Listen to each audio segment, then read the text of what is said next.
안녕하십니까. 제가 이렇게 큰 강연장에서 강의한 적이 별로 없어서 갑자기 긴장이 좀 됩니다. 그래서 오늘 이 경주 포럼 정말 그 민화에 대한 열정이 넘치는 공간에서 이렇게 발표를 하게 돼서 개인적으로 아주 큰 영광으로 생각합니다. 저는 오늘 이 궁중회화와 민화의 경계라는 주제로 말씀을 드리겠습니다. 저쪽으로 가는 게. 네. 오늘날 우리에게는 이 두 종류의 민화를 만날 수가 있습니다. 하나는 이 과거 유산으로서의 민화, 조선 말기에 남겨진 우리가 보존하고 또 연구해야 될 대상이겠죠. 그리고 또 하나는 현대 창작으로서의 민화, 많은 민화 작가분들께서 창작으로서 만들어내는 그런 분야의 민화입니다. 그런데 오늘의 그 논의의 중점은 아마 왼쪽 편 민화가 될 것 같고요. 그 연장선에서 이제 부분적으로 오른쪽 창작으로서의 민화가 좀 논의가 될 것 같습니다. 그런데 이 왼쪽에서 오늘 논의가 되고 정리된 내용들이 이 오른쪽 민화에 적용이 된다거나 어떤 기준을 제시한다거나 오른쪽에서 왼쪽을 영향을 받아야 된다거나 그런 직결된 관계는 아니지 않는가 이렇게 생각이 됩니다. 이 왼쪽은 역사 속의 민화고 오른쪽은 계속 민화의 역사를 써나가시는 분야이기 때문에 그렇게 생각이 됩니다. 그 다음에 우리가 이제 제가 민화와 공중회화를 이야기하면 이제 이런 도형이 머리에 떠오르실 겁니다. 그래서 우리가 여러분들 잘 아시다시피 민화와 공중회화의 어떤 공통점은 채색으로 그린다는 것과 그 그린 화가들의 이름을 알 수 없는 익명성이라는 데 될 수가 있겠죠. 그리고 민화에도 이제 많은 주제가 있고 궁중회화에도 화제가 있습니다만 여기 보시듯이 이제 교집합, 중첩되는 부분들이 있습니다. 저 부분에는 이제 어떤 그림들이 있는가 하면은 한마디로 말씀드리면 장식화 그림들입니다. 1월 오봉도, 모란도, 십장생 등등 해서 길상의 의미와 장식을 목적으로 한 그림이라고 할 수 있겠습니다. 그래서 우리가 민화와 궁중회화의 경계라고 하면은 바로 저런 주제 그림들 안에서 논의가 이루어질 것 같습니다. 그래서 저는 오늘 현재 이 민화가 궁중회화와 저렇게 겹쳐진 상태로 계속 갈 것인가 아니면 저걸 어떻게 구분해야 될 것인가의 문제 그리고 궁중회화의 어떤 저변화 현상으로서 나타난 것이 저는 민화라고 생각을 합니다. 그래서 궁중회화가 어떻게 저변화되어 갔는가 하는 그런 과정과 단계를 한번 살펴보고 그 다음 그와 관련해서 이제 누가 그리고 누가 소비했는가 화가와 수요자의 문제 그리고 그런 내용들을 이제 그림을 통해서 한번 점검해보고 민화의 어떤 자리매김 문제 이런 것들이 논의될 예정입니다. 첫 번째 궁중회화와 민화 병합과 분리라는 제목을 달았습니다. 잘 아는 야나기 무네요시는 1937년에 민화에 대한 정의를 했고 1959년에 자신이 약 20년간 보아온 민화 그림들에 대한 단상을 글로서 소개하기도 했습니다. 그러나 여전히 민예, 어떤 민간 공예로서의 어떤 그림, 그런 시각에서 민화를 바라보고 있고 민화에 영향을 준 궁중회화나 궁중회화에 대한 개념은 야나기에게는 포착되지 않았다. 이렇게 볼 수가 있겠습니다. 그러면 이 궁중회화와 민화가 언제부터 만나게 되었는가? 한 1970년대 초부터라고 생각이 됩니다. 그래서 민화와 궁중회화가 만난 역사는 한 40년 정도 지금까지 된다고 보고요. 민화 연구의 1세대이신 조자용, 김호연, 김철순 선생님들은 정말 불모지 민화 분야를 개척하셔가지고 오늘날 연구가 가능할 수 있는 토대를 만든 분들이라고 생각을 합니다. 그런데 그분들은 이제 민화를 한국민의 정서가 담긴 진정한 우리 그림 이렇게 여기시고 결의 그림, 한민화 등으로 이제 부를 것을 제안을 하셨습니다. 근데 여기에서 이 한민화의 민은 민족과 민중이라는 개념을 적용을 하셔가지고 저렇게 되면 이제 궁중회화와 민화가 하나로 묶일 수 있게 됩니다. 그래서 저 양자를 묶으려고 이 조자용 선생님께서 굉장히 그 논리적인 뒷받침을 하시려고 굉장히 고심을 많이 하신 것 같습니다. 그래서 우리 1세대 선학들에 의해서 1970년대부터 수집 연구 과정에서 이 궁중회화가 민화로 소개되기 시작합니다. 그래서 민화의 어떤 양이 갑자기 팽창하고 그림의 합격 수준이 이제 굉장히 상승하고 또 이 궁중회화가 갖고 있는 그 막강한 어떤 후광 같은 것들이 이 위에 이제 더해지게 되는 것이죠. 그러한 영향이 이제 오늘날까지도 영향을 미치고 있지 않나 이렇게 생각이 됩니다. 그런데 이제 조자영 선생님께서 민화 연구하신 지 한 20년 뒤에 이런 말씀을 하셨습니다. 궁중회화를 민화에 포함시키게 된 이유. 그래서 우리들에게는 크나큰 고민거리가 생긴다. 이렇게 시작을 하셔가지고 요지는 한민화라고 해서 수많은 민화 도록을 냈는데 그 안에는 빠짐없이 궁중회화를 다 집어넣었다는 겁니다. 집어넣고 한 20년 정도 지나서 돌이켜보니까 마지막 구절에 이러한 대작들, 궁중회화입니다. 대작들을 민중화로서 민화라고 한다면 쉽게 납득이 안 될 일이다. 그 차이점을 누구보다 또 잘 알고 계셨던 것 같습니다. 그렇지만 이 채색화들, 궁중회화를 얘기하는 거겠죠. 이 채색화들이 정통화단으로부터 속된 그림으로 무시당해 왔기 때문에 민화에 드릴 수밖에 없었던 것이다. 이렇게 말씀을 하고 계십니다. 그러니까 저 당시에는 궁중회화에 대한 연구가 전혀 되지 않은 상태라서 최선의 노력을 하신 그 결과로서 이렇게 말씀하신 게 아닌가 생각이 됩니다. 그러니까 이 떠돌아다니는 궁중회화들을 거두어 들여가지고 한 20년 연구를 해보니까 나중에 이게 궁중물건이더라. 이렇게 이제 얘기를 하시게 되는 것입니다. 그 다음 이제 80년대 오면은 민화를 이제 민중화, 민중미술의 어떤 시각으로 보는 경향이 부상을 하는데 이 생활공간을 장식한 병풍, 감상화, 바로 여기 이제 궁중회화가 포함되어 있습니다. 이런 그림들을 작자 미상 그림이라는 이유로 민화에 취급하는 것이 통상적인 관례다. 이렇게 생각을 해서 이 궁중회화가 사실은 어떻게 보면 상당히 비민중적인 그림인데도 불구하고 화가의 이름을 알 수 없다는 걸로 이제 포장을 해서 민화에 그냥 묻어 두었던 것이 아닌가 그렇게 생각이 됩니다. 그래서 그리고 또 이 민화를 민중화로 보는 시각에서는 이 민의 개념을 사회 계층으로서의 어떤 민중으로 해석을 해서 서민이나 하층민에 초점이 맞추어집니다. 근데 논리는 상당히 긍정적으로 볼 수 있는 면이 있지만 저걸 뒷받침할 수 있는 실증 사례는 거의 없다고 봅니다. 그래서 구호만 앙상한 그런 주장이지 않나 이렇게 생각이 되고요. 그 다음에 이제 1990년대 오면서 궁중회화와 민화를 분리해야 된다는 분리론이 이제 제기가 됩니다. 그래서 김홍남 교수님의 궁중모란도, 이성미 교수의 1월 오봉도, 강관식 교수의 책가도 이런 연구를 통해서 민화와 궁중회화를 구분할 수 있는 확실한 어떤 기준들을 확보를 하게 되고요. 그 다음에 조금 구체적으로 이제 김홍남 교수의 견해입니다만 민화가 서민, 민간, 민속 이런 의미를 유지하려면 민화에서 궁중회화를 다 골라내고 궁중회화는 궁궐 장식화, 궁화라는 명칭을 부여해서 궁은 궁대로, 민은 민대로 확실히 구분을 해야 이 양자가 갖고 있는 고유한 색채가 분명하게 드러나지 않겠나 하는 이런 의견을 제시를 했습니다. 또 정병모 교수님 같은 경우는 이제 그런 구체적인 대안으로서 이 한국 회화사에서 이 화가의 신분을 기준으로 본다면 궁중회화와 민화를 분리시키고 사대부 회화를 포함해서 이 세 가지 정도로 또 체계화할 수 있지 않나 이런 제안을 또 하기도 하셨습니다. 그래서 민화와 궁중회화를 이렇게 한번 가상적으로 분리를 해보면 민화 쪽이 갑자기 좀 허전해집니다.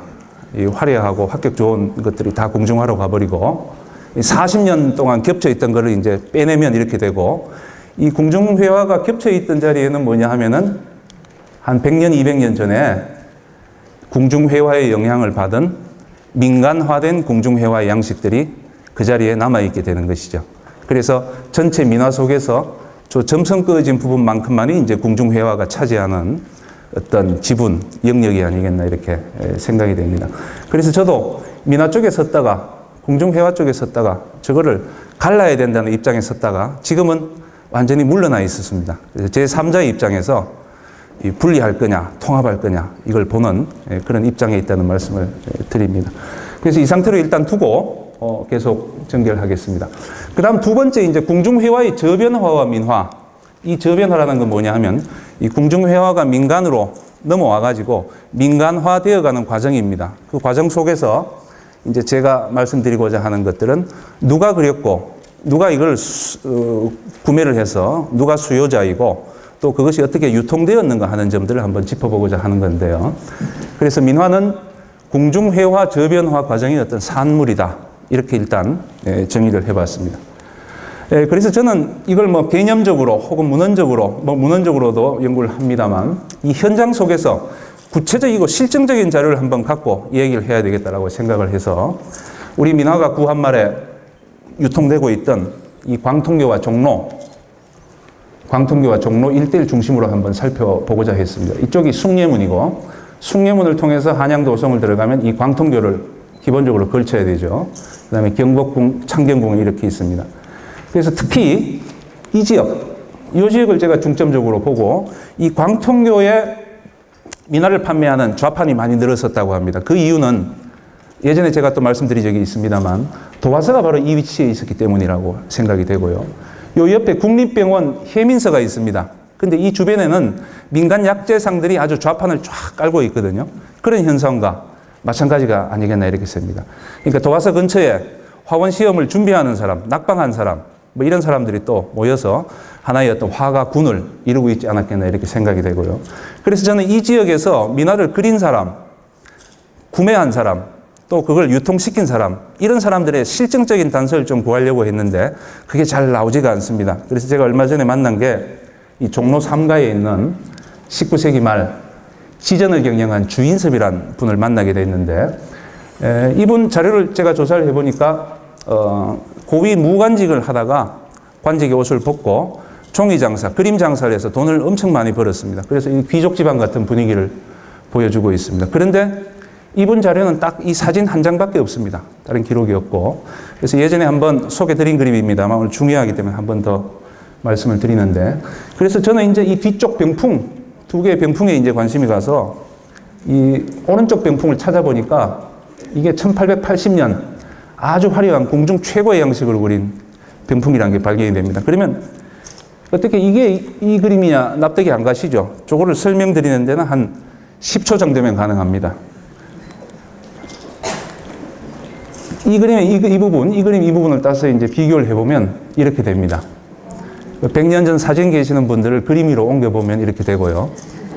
이걸 다시 흑백으로 바꾸면 그림이 갑자기 100년 전 그림이 되어버립니다. 같은 그림이라는 거죠. 그렇게 입증을 했습니다. 그래서 종로 3가의 지전을 경영하던 주인섭 지전에 이런 궁중회화들이 나와 있었고, 또 이 왼쪽 상단은 보면은 곽분양 행락도라는 걸 아실 수가 있을 겁니다. 그래서 저 그림은 제가 찾지는 못했습니다만 열폭으로 된 그림이라는 걸 확인을 했고요. 이 열폭으로 된 곽분양 행락도는 굉장히 드뭅니다. 굉장히 정교하고 화려하고 최고의 어떤 궁중화원 양식이겠죠. 그래서 이런 화려한 그림들을 주인섭 지전에서 거래하고 유통하고 팔고 했던 것이죠. 그래서 이분의 그 가게 위치가 파조교 건너편이라고 되어 있는데요. 바로 요 위치입니다. 종로 3가 여기에서 창경궁으로 들어가는 바로 입구죠. 여기에서 이제 그래서 우리가 궁중회화가 궁 밖으로 흘러나와서 민간으로 전개됐다고 하는데 그 흘러나왔다는 게 구체적으로 이런 지전 상인들, 궁중회화를 다루는 지전 상인들을 통해서 이제 민간으로 유통이 되고 민간화 또 그렇게 확산되어 갔다고 생각이 됩니다. 그 다음 이 광통교 쪽으로 한번 가보겠습니다. 이게 이제 한 110년 전 광통교의 모습인데 바로 이 광통교 이 자리에서 그림 걸어놓고 이제 좌판을 펼쳐놓고 그림을 판매하고 했던 것이죠. 그래서 제가 찾은 분이 프랑스 인류학자 샤를 바라라는 분이 1880년에 이 광통교로 추정되는 지역에서 여러 점의 그림을 사가지고 파리 김해박물관에 기증을 했다 그럽니다. 그 중에 이제 대표적인 게 봉황도 기린도 채색 그림입니다. 그 다음 1885년에 미국 해군장교 버나도라는 사람이 한국에 있는 동안 이 민화를 또 사가지고 미국 스미소니안 박물관에 기증을 했다 그럽니다. 이건 제가 흑백밖에 구할 수가 없었습니다. 근데 체크를 해보니까 이 봉황도가 같이 체크가 되는데 오른쪽 흑백입니다만 거의 양식이 비슷합니다. 오른쪽 85년도에 구입한 것과 88년도에 구입한 게 그림이 같습니다. 그러면 어느 장소인지 구체적인 건 모르겠지만 3년 동안 저런 그림들이 계속 팔리고 있었다는 게 되겠죠. 그만큼 수요가 많고 공급하기 위해서 계속 복제품을 만들어서 판매되었다는 사실을 우리가 알 수가 있을 것 같습니다. 그러면 다 외국 사람들이 사갔는데 국내에는 저런 그림들이 어떻게 되어 있을까? 아마 잘 알려진 사진, 20세기 초 서울 어느 중산층 가정이 아닌가 생각이 됩니다. 여기에 붙어 있는, 영문에 붙어 있는 그림, 이런 그림들이 이런 양식이었을 것 같고요. 그렇다고 해서 제가 이 사진 한 장 가지고 이 오른쪽 그림들은 전부 중산층에서 구매한 그림이라고 말씀을 드릴 수는 없습니다. 그러나 워낙 없는 자료 중에는 아주 귀중한 하나의 사례라고 보고요. 또 이런 그림들도 이제 같이 묶을 수가 있습니다. 기린도 십장생까지 해서 이 그림에 붙여서 감상했던 그런 양식이고요. 또 이 샤를바라가 김해박물관에 기증한 물건 중에 또 이런 그림이 있습니다. 굉장히 작은데 이건 어디로 갔냐 하니까 바로 이 문 위에, 이게 십장생입니다. 이렇게 장식이 되어 있던 거죠. 그러니까 장지문에 붙이고, 이건 백납 그림으로 붙이고, 여기에도 붙이고, 안에 또 병풍이 놓여 있습니다. 이 두 장의 사진은 19세기 말 20세기 초, 그죠? 우리 중산층 가정에서 민화를 어떻게 소비했는가 하는 그 형태를 보여주는 것이고요. 이 민화 그림이 우리 그 중산층 서민들의 어떤 생활 공간 속에서 얼마나 친숙하게 다루어지고 있는가 하는 걸 단적으로 보여주는 아주 귀중한 사진이라고 생각이 됩니다. 그 다음에 이제 이 한양가라는 그 구한말 가사에 보면 다락벽에 개견사호를 붙인다라고 되어 있죠. 예, 닭, 개, 사자, 호랑이 네 마리입니다. 이건 역시 이제 그 샤를바라가 김해박물관에 기증을 했는데 1888년 아마 저 연도를 거의 뭐 기준작으로 봐도 되지 않을까. 좀 조심스럽게 합니다만 그렇게 생각이 됩니다. 많이 그려놓고 팔았던 어떤 재고품이 아니라면 그 당시에 그린 그림이 아니겠나 이렇게 생각이 됩니다. 그리고 이제 이탈리아 영사를 지낸 까를로 로제티라는 사람은 종로에 가면 복제화를 파는 상인들이 있는데 돈 몇 점만 주면은 용, 호랑이, 날개 돋친 말 이런 것들을 쉽게 구할 수 있다 이렇게 얘기를 합니다. 그래서 이 위아래 그림은 세화라고 하는 약간 좀 거친, 근데 위쪽은 굉장히 거친 그림은 아니고 굉장히 좀 세련된 그림인데 세화라는 그림들이 또 판매되는 공간이 있었지 않나 이렇게 생각이 됩니다. 그리고 저는 취미가 이 사진 소개 시장을 다니는 게 취미가 되어버렸는데 이 종로 쪽에 가면 이런 가게가 있습니다. 이게 지전이고요. 이건 자파상인데 이게 이런 그림이 하나가 걸려가 있습니다. 저게 무슨 그림일까 굉장히 궁금했고요. 그 다음에 또 종로 뒤쪽으로 가면은 좌판에 아르바이트생 같은 아이가 이제 가게를 보고 있는데 이런 그림들이 쭉 놓여 있습니다. 뭔가 복제화 같죠? 저게 무엇일까? 오랫동안 이제 추적 끝에 찾은 게 빗접곱이라고 하는 여성들의 그 머리 빗는 도구들을 바로 이 종이로 두껍게 만들어가지고 뒤쪽에 이제 꽂아두는 바로 그런 용도로 만들었습니다. 여기 이제 조금 더 고급 양식으로 가면 이제 오른쪽 김해박물관에 있는 겁니다. 그래서 이걸 오른쪽은 궁중이라고 하는데 굳이 뭐 궁중까지 볼 필요는 없을 것 같고요. 그래서 상류층, 오른쪽이 조금 더 세련되고 좀 고급품이라는 건 아실 수가 있겠죠.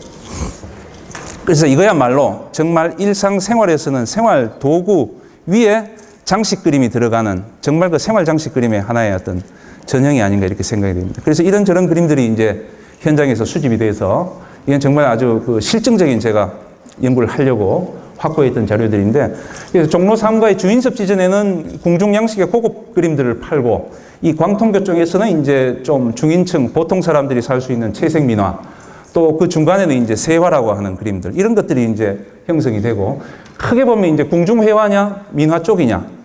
그래서 궁중에서 나온 그림들이 바로 민화로 가는 것이 아니고 저런 고급 양식 지전을 거쳐가지고 이제 민간화가 이루어진다고 볼 수 있겠습니다. 그래서 만약에 이 수표가 같은 쪽에서 그림 살려면 어디로 가야 되냐고 물어본다면 궁화를 살려면 종로 3가로 가고 민화를 살려면 광통교로 가라. 아마 이렇게 안내해 줬을 것 같습니다. 당시에 이런 실상이었지 않나 이렇게 추측이 되고요. 그래서 그림을 보면은 이제 좀 상류층, 중류층, 또 중류층의 어떤 그 밑에 굳이 말씀드리면 뭐 서민층 이렇게 층위가 분류된다고 생각이 돼서 제가 이걸 한 4단계로 좀 나누어 봤습니다. 그림을 중심으로. 그래서 궁중, 화원, 민간 화가들, 그 다음에 궁중 소장품, 궁중품의 그림, 모방, 재생산 이런 용어를 가지고 한 4단계를 나누어 봤습니다. 그래서 그러면 하나의 주제를 가지고 이 4단계를 어떻게 단계적으로 그 변화를 살필 수 있는가 그걸 알아보기 위해서 이 봉황도를 주제로 해서 다시 한번 살펴보겠습니다. 이건 제 1단계로서 궁중 양식의 그림입니다. 궁중에 있던 그림이고요. 아마 부백화로 해서 궁중의 어느 공간을 장식했던 채색화라고 볼 수 있겠습니다. 굉장히 화려하지만 들뜨지 않고 아주 그 매혹적인 어떤 색감, 이런 것들을 아주 사람을 매료시키는 그런 그림인 것 같습니다. 이 왼쪽에, 오른쪽이 공자이고 왼쪽이 봉황인데, 이 봉황을 중심으로 한번 보겠습니다. 그래서 왼쪽에 1단계의 궁중 양식이 2단계로 이제 화원들을 통해서 궁 밖에서 다시 이제 그려져서 뭐 유통이 되고 해서 확산이 되었던 것입니다. 그래서 오른쪽 그림을 볼 수 있는 화원 양식 그림에서 볼 수 있는 아주 정갈한 색채, 또 이 청록산수의 표현, 이런 것들을 볼 수가 있겠죠. 그 다음에 이 화원 양식은 이제 민간 화가들에 의해서 모방이 되면서 민간 양식으로 전이가 되었다고 봅니다. 아까 보셨던 여러 점 복제가 되어서 팔렸을 거라고 추측되는 그림이고요. 또 저런 이제 민간 양식은 또 다른 민간 양식에 의해서 또 재생산이 되는 거죠. 그래서 이걸 베낀 게 이제 이건데, 청록 색감이 좀 빠지고 약간 소략한 풍으로 이제 가게 됩니다. 아마 저런 등급의 차이는 또 그림의 어떤 가격의 차이와 또 직결되는 것이겠죠. 그래서 이런 현상을 여기에서 이제 볼 수가 있습니다. 그래서 왼쪽은 궁중 양식, 오른쪽은 민화, 이렇게 나누어 볼 수가 있는데, 이 그림의 양식을 구분하게 되면은 화가도 구분해 줘야 되고, 그림의 수요자도 구분해 줘야 되고, 유통 상인들도 구분해 줘야 돼요. 구분할 게 한두 가지가 아닙니다. 또 이 구분한다는 게 상당히 또 위험 요소가 따르고, 발표를 또 하게 되면 굉장히 또 지적을 많이 받는 그렇게 될 수밖에 없습니다. 그러나, 어쨌든 제가 조금 무리가 있지만 또 구분을 해서 또 지적을 받는 모습을 보여드리는 것, 그것도 또 제가 할 수 있는 역할이 아닌가 이렇게 생각이 됩니다. 그래서 작가와 수요층의 문제를 좀 들여다봤습니다. 그래서 이걸 4단계를 이 표로 한번 정리를 해봤는데, 저 1단계는 그림 양식 화가 수요자 기타 이렇게 나누었고, 1단계는 궁궐의 담장 안에 들어있던 그림들을 얘기하는 겁니다. 완전히 궁궐 그림이죠. 예. 그래서 궁중 및 도화서 화원들이 그림을 그렸고, 왕실이 수요자고 왕가의 생활 공간에 있었던 그림입니다. 완전히 궁중 그림입니다. 저런 것들이 이제 궁 밖으로 나와서 도화서 화원들이 다시 이제 재생산하는 거죠. 해서 민간에 이제 널리 확산이 되어 있는데, 주로 상류층 정도가 아니었겠나. 그 예로서 저는 주인섭 지전에 들었던 아까 십장생도, 저런 그림이 거의 상류층 도화서 화원이 그린 그림으로 봐야 되지 않을까 이렇게 생각이 되고, 그 다음에 이제 3단계, 4단계는 민화에 해당이 됩니다. 그래서 이 3단계는 궁중 양식을 1차로 모방한 민간 그림. 그래서 민화고 민간화가 그리는 거죠. 아까 샤를바라의 그 봉황도가 이 중산층 정도의 조금 무리가 있지만 놓아볼 수 있는 그림이 아닌가 이렇게 생각이 되고, 그 밑에 단계도 뭐 민화입니다만 로제티가 얘기했던 세화 같은 거, 그 층은 잘 모르겠습니다. 중산층일 수도 있고, 서민층이란 말은 제가 가급 제 발표문에 많이 들어가 있습니다만 생각이 조금 바뀌어서 서민이란 말은 가급적 쓰지 않아야 되겠다 생각을 합니다. 그래서 이렇게 되면은 이렇게 볼 수 있는데, 아까 제가 도형을 통해서 민화와 궁중회화가 겹치는 부분을 말씀을 드렸는데, 그 겹치는 부분을 끄집어내 보면은 이런 표로 이제 정리가 되는 겁니다. 그 1, 2단계가 궁중양식, 3, 4단계가 민화가 되는 거죠. 예. 그래서 이 궁중회화와 민화를 구분하는 것은 아까 보셨듯이 양식적으로 구분하는 건 별로 어렵지가 않을 것 같습니다. 그런데 이 화가를 구분하는 데 있어서 도화서 화원이 밑으로 내려오면은 저는 일단 이 개념상으로는 절대로 안 될 것 같습니다. 도화서 화원이 밑으로 내려오면은 밑에 이게 다 무너질 것 같아요. 그래서 도화서 화원이 내려오면 화원만 내려오는 게 아니라 양식, 상류층 이걸 연결고리를 다 갖고 내려오기 때문에, 그래서 도화서 화원은 절대 밑으로 내려오면 안 되고, 이 3, 4단계는 민간 화가들의 어떤 그림의 세계다 이렇게 봐야 되지 않을까 생각이 되고요. 그러면 도화서 화원만 아니면, 이 공무원 신분의 화원만 아니면 다 민간 화가가 될 수 있는 거 아니냐 이렇게 말씀하실 수가 있겠죠. 또 거기에 대해서는 이제 전제를 달아야 됩니다. 이 민간 화가라는 것은 도화서 화원들처럼 정식, 정통의 이 그림 학습을 익히지 않는 사람들, 정통 회화를 학습하지 않는 사람들의 어떤 그 신분으로 전제를 달아줘야 될 것 같습니다. 그래서 화원이 되기 위해서 정통 그림의 어떤 코스, 단계적인 학습 훈련 과정을 거친 사람들은 1, 2단계로 가고 그런 과정을 전혀 체험하지 못한 화가들은 3, 4단계로 구분을 해야 되지 않을까 이렇게 생각이 됩니다. 그래서 이 중산층이 뭐 돈이 많은 사람은 상류층 그림 살 수도 있고 상류층이 뭐 좀 검소하게 하기 위해서 중산층 그림을 살 수도 있습니다. 그러나 이 화가만큼은 절대적으로 양봉할 수 없는 그런 어떤 경계 지점에 있는 게 아닌가 이렇게 생각이 됩니다. 그러면 이 수요자를 한 번 더 좀 집중적으로 한번 보겠습니다. 민화의 수요자는 과연 누구일까? 김홍남 교수는 하층민을 다 빼버렸습니다. 중류, 상류, 지방관아, 사찰 등에서 제한적으로 애용된 그림이 애용했던 사람들이 바로 민화의 수요자다 이렇게 얘기를 하시고 우리 정병모 교수님은 민화의 소비층을 서민부터 상류까지 다 보셨습니다. 통합적인 시각으로 다 보셨는데 민화가 지방 부호의 집에서 주로 발견되기도 한다. 중요한 또 단서가 되겠죠. 그리고 조자룡 선생은 많은 민화가 상류층의 기와집에서 나왔다. 발굴 조사하실 때 그런 얘기를 했습니다. 그래서 저 기와집을 제가 한번 확인해 보려고 통계 자료를 찾아보니까 19세기 말에 서울 가옥의 43%가 기와 내지 반기와집이다 라는 통계를 제가 확인을 했는데 그렇다면 서울 가옥의 43%면은 상류층, 중산층 집으로 봐도 되지 않을까요? 예. 그래서 서민들은 정말 민화에서 이제 설 자리가 없지 않나 이렇게 생각이 됩니다. 예. 물론 뭐 초가집에도 그림을 둘 수가 있겠죠. 그러나 궁중양식에 저런 화려한 어떤 병풍 같은 걸 초가집에 둘 정도가 과연 자연스럽다고 보기에는 좀 힘들겠죠. 예. 그래서 정말 이 민화의 수요층은 이건 뭐 선행연구에서 말씀하신 내용들인데 18세기 후반기부터 부를 축적한 상인과 부농 이런 분들 예, 상인과 부농 그 다음에 기술직 중인을 비롯한 신흥부유층 다른 말로 중소부민층이란 말도 씁니다. 저런 계층의 증가 그리고 이들의 사회적 진출과 경제적 여유가 이 장식화와 민화의 수요를 촉진했던 게 아니겠나 이렇게 보고 있고요. 그 다음에 화가들의 어떤 사적인 도화 활동 낮에는 공무로서 그림을 그리고 그 나머지 시간에는 사적으로 그려서 이제 유통시키는 이런 어떤 사적 도화 활동과 그림을 판매하는 행위가 또 성행했지 않겠나 이렇게 보고 있습니다. 그래서 저런 그 배경을 좀 확인할 수가 있습니다. 그래서 이제 뭔가 새로운 어떤 그 이야기보다는 저런 사실들을 조금 더 구체적으로 입증하는데 제가 조금 주력을 했습니다.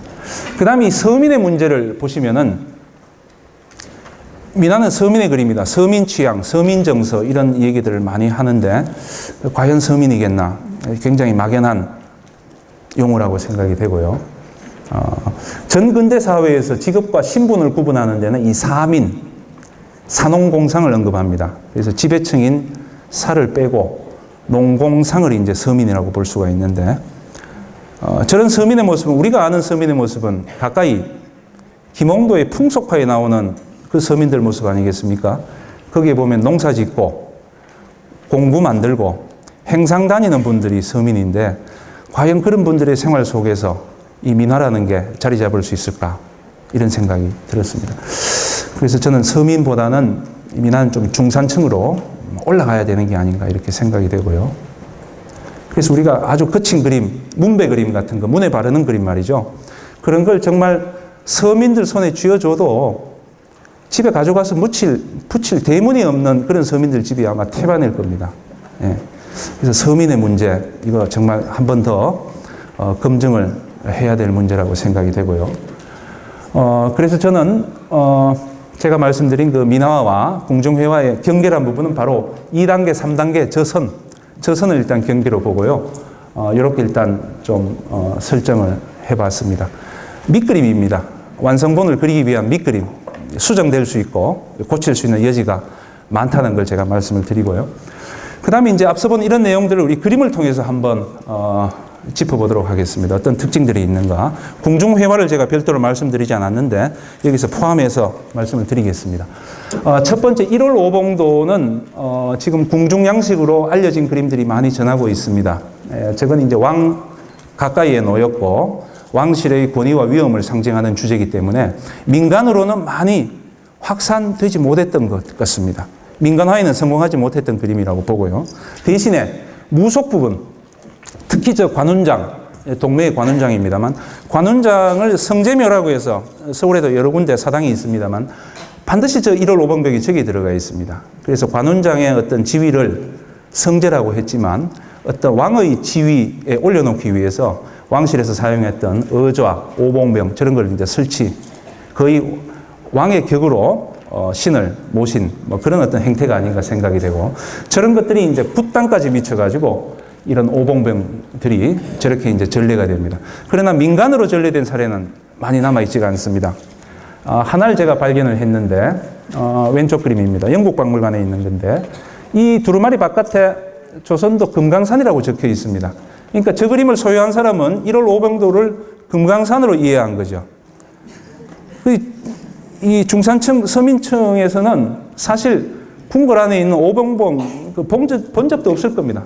못 본 사람들에게는 금강산을 이해를 했던 거죠. 해와 달은 빼버렸습니다. 좀 차이를 줘야 되니까. 이 정도가 이제 유통된 그림이 아니겠나 생각이 되고, 또 하나는 그 정백모 교수께서 많이 밝히신 그림인데 1월 부상도. 저 그림은 오른쪽 틀에서 벗어나서 완전히 새로운 세계를 구현하고 있는 거죠.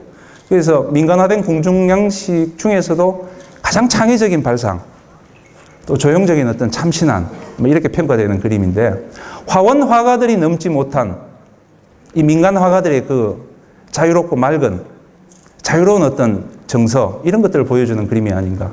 저 그림은 민간 화가들의 어떤 감성이 얼마나 자유롭게 그림에 담길 수 있는가 하는 걸 대표적으로 보여주는 그림이라고 생각을 해봤습니다. 그 다음 모란도입니다. 모란도는 그 조선시대 의진을 끌어두던 이 창덕궁 신선원전 감실역입니다. 이 들어가면 이런 그림들이 벽에 걸려져 있습니다. 그래서 이런 그림들은 땅을 그렸고 줄기, 꽃이 배치되어 있는데 조금 자연스럽죠, 오른쪽은. 근데 이런 것들이 이제 한 단계 정형화가 되면서 왼쪽처럼 좌우 대칭을 이루거나 괴석이 들어가면서 하나의 양식을 정립하는데, 이런 사례들이 굉장히 많이 발견됩니다. 여러분들 많이 보셨듯이 큰 병풍으로 이제 제작이 되죠. 이걸 이제 궁중 양식으로 설정을 해야 되지 않겠나 이렇게 보고 있습니다. 여기는 뭐 많은 분들이 동의를 하고 있습니다. 아주 화려하고 장중한, 이건 뭐 궁중의 혼례식, 또 장례식 때도 쓰이고요. 궁중 여러 행사에 빠짐없이 쓰였던 모란도입니다. 근데 제가 세점에 이 신혼부부 결혼식 사진을 구했는데 뒤쪽에 모란병풍이 들어가는 세 점이 다 다릅니다. 첫 번째 이 부부 뒤에 있는 모란병을 보면은 궁중 양식에 좀 가깝습니다. 괴석도 보이고 꽃의 배치가. 이제 궁중 양식이 벌써 민간으로 저렇게 나오는구나 하는 거. 그 다음에 또 이런 혼례식. 요건 아마 예전에 궁녀들이라고 알려진 사진인데 궁녀가 아니고 지금 보니까 이 병풍이 똑같습니다. 요 폭이 요 폭인데요. 그러니까 결혼식 도우미로 왔던 젊은 여성들인 것 같아요. 그래서 뒤쪽에 그림을 보면은 앞서 궁중 양식과 달리 조금 이렇게 꽃과 이파리가 좀 빽빽하죠. 그래서 저게 약간 이제 민간화된 그림이 아닌가 이렇게 생각이 되고, 그 다음 보시는 거는 궁중 모란과 전혀 관계없는 또 새로운 어떤 그런 모란도의 형식이 하나의 층을 이루고 있는 것이죠. 이렇게 세 단계로 나눠 볼 수 있습니다. 그러면 이 궁중 그림에 영향을 받은 민간 모란도의 특징이 뭐냐? 이 오른쪽 궁중 양식보다 굉장히 좀 단순화되고 간략화되고 좀 그런 경향으로 갑니다. 한 점 한 점 비교하면 왼쪽이 합격이 떨어지죠. 근데 이 민간 모란도는 수십 점이 전하고 있습니다. 여러분 잘 아시다시피. 제가 지금 다 스캔을 못한 상태인데 이렇게 보시면 그림이 다 달라요. 괴석은 들어가죠. 기본 원칙은 고수하면서도 그림이 아주 다양하고 다채롭게 펼쳐질 수 있다는 것.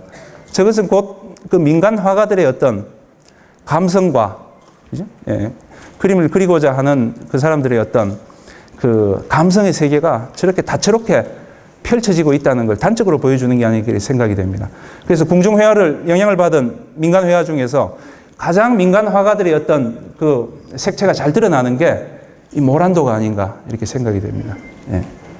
같은 양식이 없을 정도로 개인의 양식, 뭐 또 지역 양식도 있을 수 있겠죠. 다채롭게 펼쳐지는. 그래서 이런 그림들을 쭉 놓고 보면 오히려 궁중 그림이 압도당할 정도입니다. 그래서 이런 그림은 정말 이 궁중과 민간을 설사 분리했다 하더라도 민화 속에서 정말 그 궁중화가 갖지 못한 하나의 어떤 미적인 매개체가 아닌가 이렇게 생각이 됩니다. 그 다음 십장생도는 그 궁중 기록하나 궁궐 인물들의 사진에서 실체가 많이 발견이 됩니다. 이 십장생도를 보면은 일종의 정형이 있고요. 여러 명의 화가가 동시에 작업을 하더라도 그 개별 화가의 어떤 개성들이 그림에 노출되지가 않습니다. 충돌하지도 않고요. 그리고 이 정도 그리는 화가는 여기 어떤 화면 구성이나 색감이나 필치에 있어서 탁월한 기량을 가진 화가라고 봅니다. 탁월한 기량을. 그렇지 않으면 이 넓은 화면을 이렇게 정교하고 화려하게 완성시킬 수가 없죠. 그런데 민간 화가들이 이렇게 훈련되지 않는 민간 화가들이 이제 이걸 그리게 되면은 조금 이런 경향이 나올 것 같습니다. 이제 그림에 어떤 윤곽이 분명하지 않고 개성으로 해석한 그림이죠. 장식적인 효과는 전혀 떨어지는 그런 결론을 보여줍니다. 그래서 이제 민간 화가들이 선택한 방법이 화면의 크기를 줄이고 종류도 줄여가지고 한 폭 그림 안에 이제 다 집어넣는 거죠. 그림이 아주 작아집니다. 여기서 보시면 소나무가 들어가고 해가 들어가고 학, 사슴, 영지 이런 건 들어가는데 복잡한 괴석 이런 건 아예 빼버리죠. 예.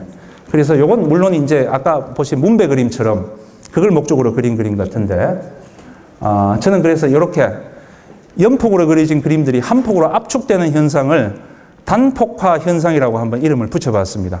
여러 경향이 보이거든요. 예.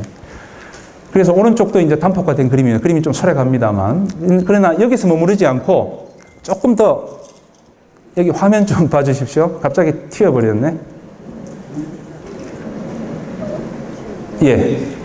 왼쪽 그림처럼 또 이렇게 재구성이 돼가지고 열폭 병풍으로도 그려집니다. 아무리 소략한 그림이라도 병풍 형식이 되면 이 문제가 달라집니다. 저 그림을 가져다 놓을 수 있는 공간이 돼야 되고 여러 폭이니까 또 가격이 비싸겠죠. 재력과 공간을 가능한 사람이 저 그림을 이제 가져갈 수 있겠죠.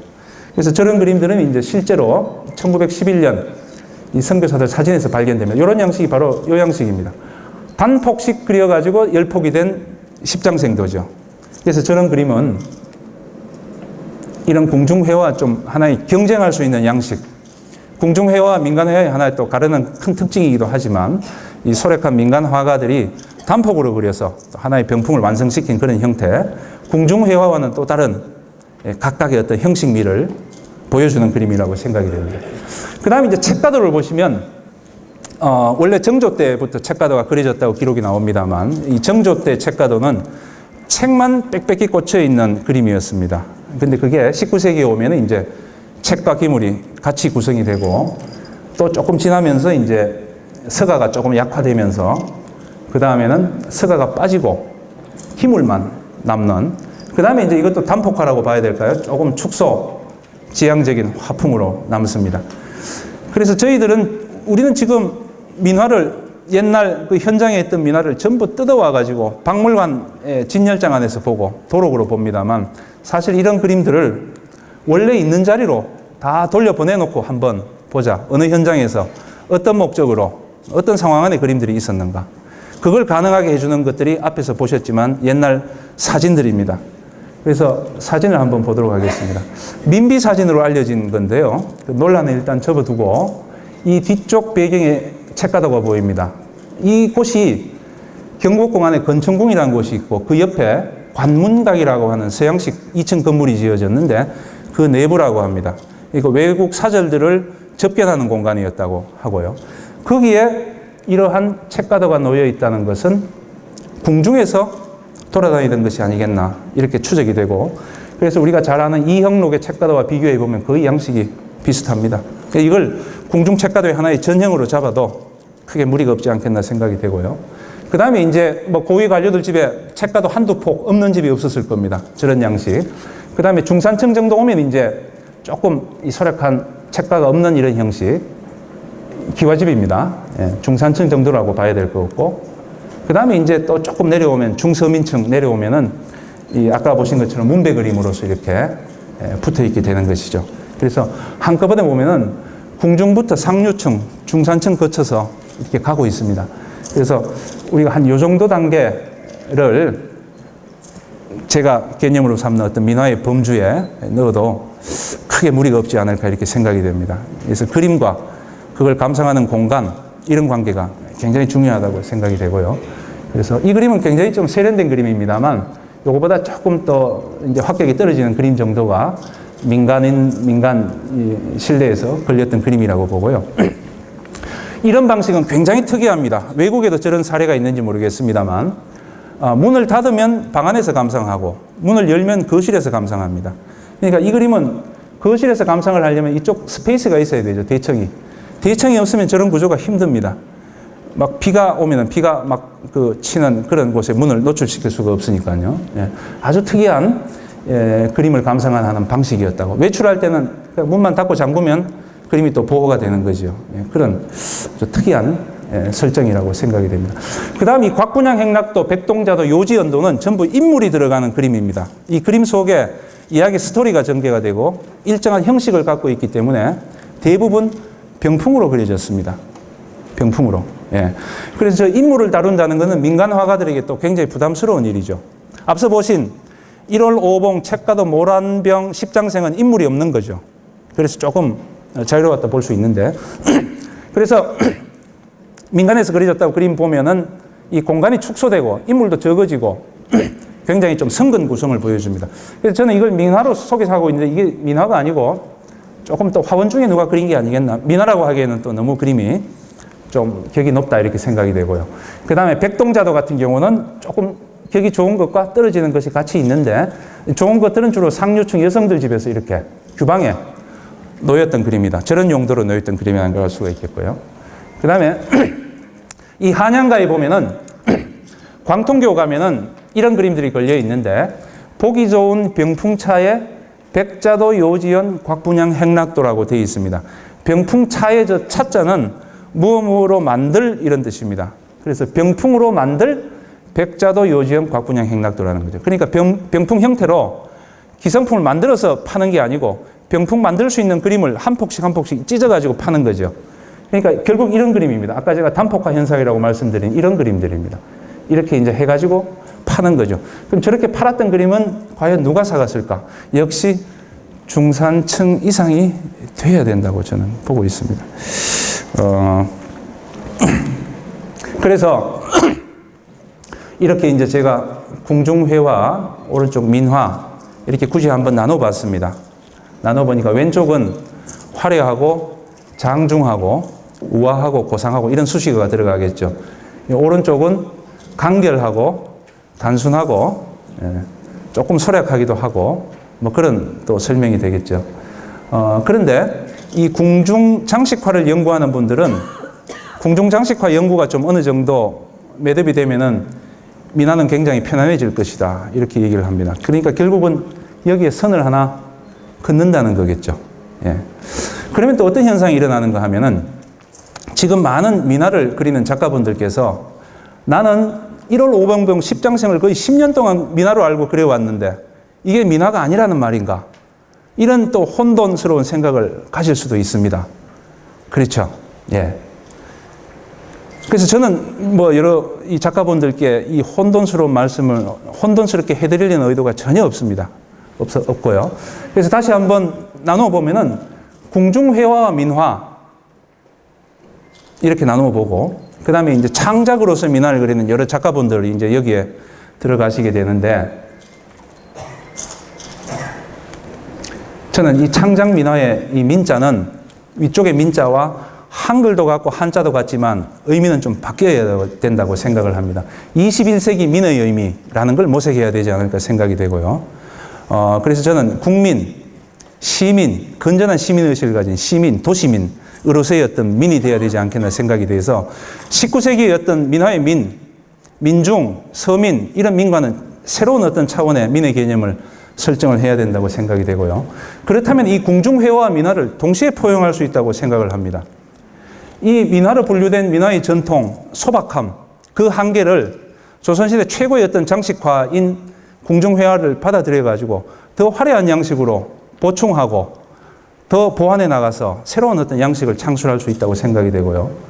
그렇게 한다고 할 때 아니 그 화가께서는 왜 궁중 양식을 궁화를 그리십니까? 민화하신다면서 이렇게 얘기할 사람은 거의 없다고 저는 생각이 됩니다. 그리고 또 이 정형미, 정형화된 그림을 이 100개 그리는 또 즐거움 누릴 수 있는 분야고요. 또 장식미, 이 장식적인 요소를 또 충분히 이 교감할 수 있는 그런 분야죠. 그래서 그런 것들이 어떤 자유로운 표현이 추구될 수 있는 분야고, 그리고 이분법, 궁중이냐 민화냐, 화원이냐 민간이냐 이런 걸 떠나서 정말 이 소통과 통합의 조형적 메시지를 담는 방향을 지향해야 될 게 이 현대 창작 민화가 아닌가 이렇게 생각이 됩니다. 그래서 저도 어쩔 수 없이 궁중과 민화를 한번 구분은 해봤지만 현재 제 입장도 궁중과 민화를 통합할 수 있는, 또 많은 사람들이 동의할 수 있는 용어가 나온다면 그거보다 더 좋은 거는 없을 거라고 생각이 됩니다. 1930년대 책가도인데요. 평양의 어느 가정집입니다.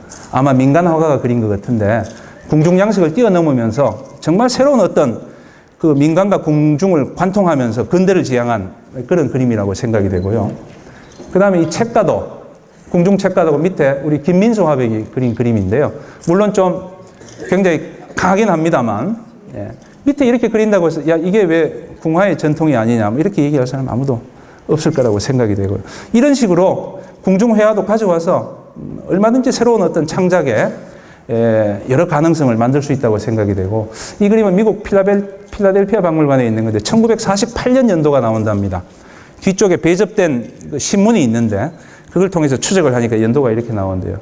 그러니까 이건 아마 조선 말기에 저 궁화를 그렸던 장인 화가들의 어떤 후손들이 그린 게 아니겠나 이렇게 볼 수도 있는데, 저런 그림들의 전통을 연결고리를 삼아가지고 오늘날 다시 수용해서 창출할 수 있는 분야는 창작 민화 분야밖에 더 있겠습니까? 저런 그림들의 어떤 전통을 연결고리로 삼아서 계속 좀 포용할 수 있는 그런 방향을 지향해야 되지 않을까 이렇게 생각이 됩니다. 그래서 제가 오늘 민화를 말씀드린 것은 뭐 특별한 건 없습니다. 민화 궁중회화의 어떤 저변화 과정의 산물이고, 정통 화법을 익히지 않는 민간 화가의 그림, 그 다음에 중산층이 기본 수요 계층이었을 것이다. 그 다음에 길상과 장식의 조형세계, 모사를 통한 창의적 조형성, 표현의 다양한 자율성, 뭐 이렇게 한번 정리를 해봤습니다. 그래서 앞에 시작했던 건데요. 그래서 과거 유산으로서의 민화, 또 현대 창작으로서의 민화가 마치 그 오봉도의 그 해와 달처럼 우리 민화의 역사와 또 현대 화단을 조명할 수 있는 뭐 그런 매체가 되었으면 참 좋겠는데, 오늘 오후에 또 어떤 논의가 벌어질지 모르겠습니다. 그래서 그 많은 논의를 통해서 어떤 복잡한 문제들을 좀 해결하고 새롭게 좀 정립될 수 있는, 개념들이 정립될 수 있는 그런 시간이 되었으면 좋겠다라는 바람을 말씀드리면서 제 발표를 그 전에 한마디 말씀드리면, 제가 사실은 오늘 발표문을 조용히 읽으면서 발표를 해야 되는데 우리 정백무 교수님께서 재밌게 하라고 주문을 하셔가지고 발표 자료에서의 태도가 조금 경박스러운 감이 있더라도 여러분 좀 양해해 주시면 감사하겠습니다. 감사합니다.